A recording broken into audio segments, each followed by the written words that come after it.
I always have somebody in the middle of deciding whether or not they want to buy a home that's already been lived in, the landscaping is done, the window coverings are in, the appliances are in.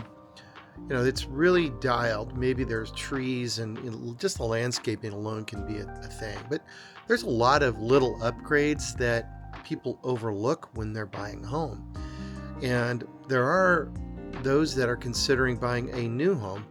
I've done it both ways. I've bought new homes. I've bought homes that were previously owned by somebody else. And to be honest, I mean, that new house thing is great. I bought a new house in North Idaho a couple years ago, and I ended up doing about $35,000 of just upgrades. But you're upgrading the appliances. Window coverings are really expensive. You got to think about that. And some HOAs require you to have window coverings, so that's something that has to be done right away. The landscaping is usually not finished with a new home. Maybe the front yard, maybe not. Maybe there's fencing, maybe there's not. But those things will have to be done. So you've got to think about that.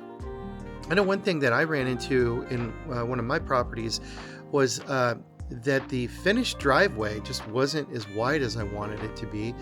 I had a 3-car garage, and they did the driveway really strange, and I hated it.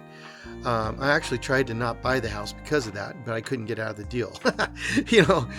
So anyways, I ended up spending another $15,000 fixing the driveway when it was brand new.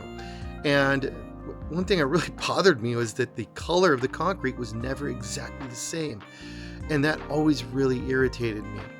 But, I made it bigger. I did what I wanted to do there, but it could have been done right to begin with. But those are the kinds of little things that happen. And, you can't estimate the cost on certain things, depending on the time of year, availability of products, like with landscaping, lawn, shrubs, and then the availability of the contractors to do those, to do the work that's needed.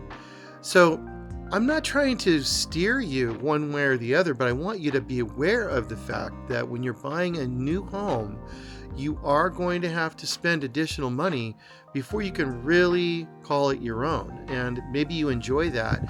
But if you're really stretching on the down payment and closing costs, it's just, it's another $10,000, another $20,000 before you're done. Keep that in mind. And when you're looking at homes that are used or previously lived in, look at those extra things. Window coverings, landscaping, appliances. Sometimes appliances have to be updated, and other things as well. But they can be done over time. Nothing has to be done immediately unless the carpet's just terrible and you want to get that done right away, that kind of thing, But hopefully the landscaping is already what you want. The irrigation is in.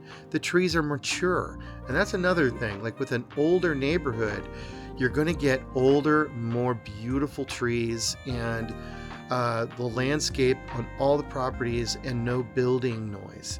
That's something to think about with a new home subdivision is the construction might be going on for another year or 2 or 3. So, phase 1, 2, and 3, and you might have to be dealing with the construction traffic. And that's the thing, when a lot of people work at home, the additional noise is something to be aware of. So those are just a few things I wanted to bring up. Hopefully this is valuable for you to consider. If you have more questions or you would like to discuss the neighborhoods in Bend, Oregon, follow me on my channel or look at my other videos. I have lots of videos about some of my favorite neighborhoods in Bend, Oregon, some brand new and some older. It goes both ways. It just depends on what you're looking for. Hope you have a great day. It's Mr. Bend, Oregon, Paul Frazier. Talk to you soon.